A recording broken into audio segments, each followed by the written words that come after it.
আলিপুরদুয়ার, জলপাইগুড়ি এবং কোচবিহারের বিভিন্ন জায়গায় হঠাৎ করে টর্নেডোর মতো একটা বিরাট ঝড় আসায় অনেক মানুষ তার ঘর হারিয়েছেন, 4 জন মানুষ জীবন হারিয়েছেন, প্রায় 156 জন আহত হয়েছেন। আমি সারা রাত আমি খবরটা শুনে পারমিশন নিয়ে এসে পৌঁছাই প্রায় রাত্রির 11টায় বাগডোগরা এয়ারপোর্টে। সেখান থেকে জলপাইগুড়িতে যারা মারা গেছেন তাদের বাড়িতে যাই 12:30টায়।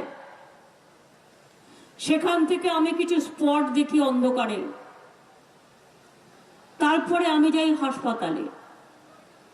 হাসপাতালে গিয়ে হাসপাতালে যারা আহত সবার সাথে দেখা করি, কথা বলি, এবং বাচ্চা থেকে মহিলা থেকে আমার ভাইয়েরা। এবং আমি একটা কথা বলবো, আমাদের প্রশাসন এবং ডাক্তার, জলপাইগুড়ি যে হসপিটাল আমাদের মাল্টি সুপার, প্রত্যেকটা চিকিৎসক, sister, junior doctor, senior doctor, staff, local মানুষজন, আমার সাথে অরূপও ছিল, নির্মল দাও ছিলেন, আলিপুরদুয়ারের এমএলএ সৌমেন কাঞ্জিলালও ছিল, সুমন কাঞ্জিলাল, জেলা পরিষদের সভাধিপতিও ছিল, মহিলা সভাধিপতিও ছিল, স্থানীয় ক্লাব, পরিবার পরিজন এবং সব মানুষেরা। তাদের প্রচেষ্টায় হয়তো অনেক মানুষের প্রাণ বেঁচে গিয়েছে। আমি ওখান থেকে রাত্রির বেলায় রাত 2টো নাগাদ বার্নিসে গিয়ে পৌঁছাই, যেখানে অ্যাকচুয়াল প্রায় 700 থেকে 1000 বাড়ি, একটা চিহ্ন নেই, এমনভাবে ঝড়টা হয়েছে। সেখানে আমি রিলিফ ক্যাম্পে যাই, সবার সাথে দেখা করি। পরের দিন আমি আবার চলে যাই আলিপুরদুয়ারে, এবং আলিপুরদুয়ার জেলায় তাদেরও ঘর বাড়ি ভেঙে তছনছ হয়ে গেছে। আমি যে জায়গাটায় গিয়েছিলাম ওটা একদিকে আলিপুরদুয়ার আর একদিকে কুচবিহার।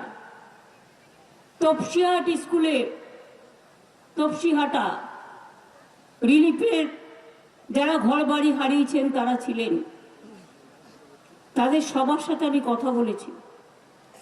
আমি তাদের ভারী ঘরগুলো পরিদর্শন করেছি যতটা সম্ভব। আমি সাধারণ মানুষের সাথে কথা বলেছি, এবং কুচবিহার, আলিপুরদুয়ার, জলপাইগুড়ি সহ এইটা ঝড় জলের সময়, আর এমন সময় ইলেকশন হয় আমাদের, যে আমাদের দুর্ভাগ্য এই সময় আকাশে রোদ থাকে ভীষণ বেশি, গরম থাকে বেশি, ঝড় থাকে বেশি, পানীয় জলের প্রবলেম থাকে বেশি।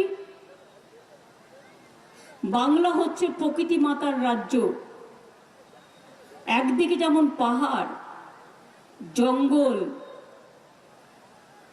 নদী, সমুদ্র আছে, অন্যদিকে মনে রাখবেন অনেক নদী, সমুদ্র, পুকুর আছে। ফলে নদীমাতৃকা দেশ বাংলা। সবচেয়ে বেশি সাইক্লোন বাংলাদেশে হয় আর বাংলায় হয়, আর কোথাও এতটা হয় না। তা সত্ত্বেও আমরা যেহেতু ইলেকশন চলছে, বিজেপি পার্টি ইলেকশন কোড মানে না, কারণ ওটা ওদের নিজেদের ঘর বাড়ি। যে যার ইলেকশন, এটা রাজ্যের ইলেকশন নয়, কেন্দ্রের। যার ইলেকশন, যার বিয়ে, তিনি নিজেই পুরোহিত। অর্থাৎ ওদিকে কেউ তাকিয়ে দেখে না। ওরা মারলেও দোষ নয়, অ্যারেস্ট করলেও দোষ নয়, এজেন্সি দিয়ে ইলেকশন করাচ্ছে। আর বাড়ি বাড়ি গিয়ে বলছে বিজেপিকে ভোট দাও এবং এজেন্সি থেকে মুক্তি পাও। আমি বলি, যার বিরুদ্ধে এজেন্সি করবে করবে, কেউ মাথা নত করবেন না। তার কারণ ওদের শিক্ষা দেওয়ার প্রয়োজন আছে।